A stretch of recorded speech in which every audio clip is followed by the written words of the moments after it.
Fool me once, Brett, shame on me. Fool me twice, Brett, shame on me again. But fool me 3 times, shame on you. And this is what's going to happen. He's going to go to the Vikings. The Vikings are a worse team because of it. You know why? Because he doesn't fit their style of offense. He throws interceptions. He throws downfield. He gives away the ball. The Vikings don't need that. They just want to run the ball all day with AP. I think that he actually costs them a couple of games this year. He will, believe me. I'm making a prediction. Brett Favre will make the Vikings worse. I said it here first. If I'm wrong, I'm wrong. If I'm right, genius.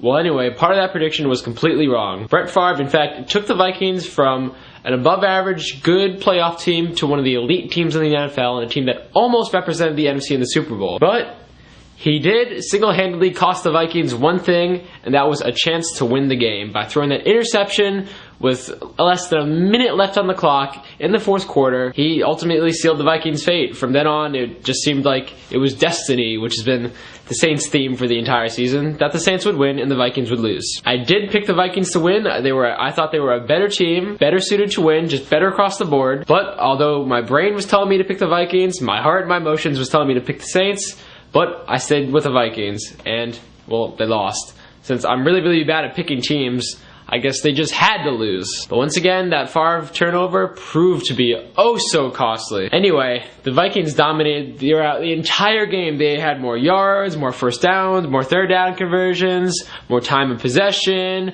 more passing yards, more rushing yards. They dominated, except in one key category, which was turnovers. They had 5 turnovers. I believe it was 2 interceptions and 3 fumbles.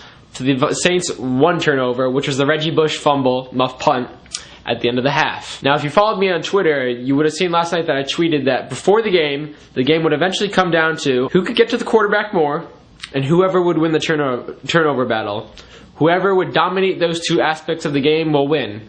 Well, the Saints won the turnover battle, and they just destroyed Brett Favre all night long. He was on his ass half the night. My God. Some of the shots were cheap, and some of them were after the play, and possibly some of them could have been penalties. But no matter what, the Saints got to Brett Favre. They didn't sack him, but they hit him, which is almost as important. But boy, they really, really, really knocked him down.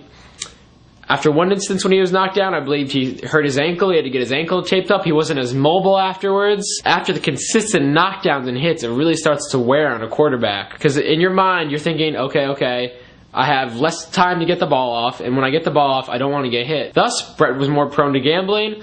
On the interception at the end of the fourth quarter, he had a good 5-10 yards in front of him to run and possibly could have picked up some more yards to make it an easier field goal. But since he was injured and he's gotten knocked around the entire game, he just couldn't take the risk of another hit through across his body, which is a cardinal sin in quarterbacking. The first thing you hear when you teach a kid how to play quarterback, never throw across your body, never throw across the field, don't throw across the grain. Brett Favre did that, and big surprise, it was an interception. But this gambling has been very, very uncharacteristic of Favre this season. He only threw 7 interceptions in the regular season, but he threw 2 yesterday in the NFC Championship game. These interceptions seemingly came out of nowhere. They're dumb interceptions, which we saw for many years with the Packers and all of last year with the Jets. Just brainless. Why did you throw those interceptions? One of the most disconcerting sights of the night were the shots of Deanna Favre. Just every single time the Fox camera showed her, she was always praying, looked so distressed and upset because Brett just kept on getting knocked around. I guess when you get knocked down a couple times, you really begin to show your age. Honestly, who knows if he'll be back? He says right now that there's a highly unlikely chance that he'll play. Whatever. He said he would retire with the Packers. Didn't think he was coming back last season with the Jets. But June, July, as Adam Scheffler said on ESPN, he'll start to get that itch again. He's going to feel, training camp's coming up. I want to play again. I really, really, really, really want to play. And who knows? So it's all up in the air. I'm not going to speculate on it because it's stupid, really. Favre made the Vikings an elite team. He took them to that elite level. He played great throughout the season. He had an outstanding season. He proved me wrong, and he proved many people wrong. The guy can still play quarterback. He's still a top 10 NFL quarterback. And right now, if he doesn't come back, it's up to the Vikings to find somebody that can replace him so they can maintain this level of success and play, or at least come close to it. I don't know if Tavares Jackson's the answer. I don't know if Sage Rosenfeld is the answer. We didn't really see them at all this year. They're kind of solid, average NFL quarterbacks. We don't know. Maybe the Vikings will go after Donovan McNabb. I don't know. Nevertheless, the Vikings are a good young team. It should be an interesting battle for the NFC North in 2010 again with the Packers and Vikings. 2 really good teams going at it, and I'm looking forward to it. Again, follow me on Twitter at jblock49. I have over 2,600 tweets. I tweet constantly. If you love Twitter, follow me. And that's all for today, guys. For JLB Sports TV, I'm Justin Block.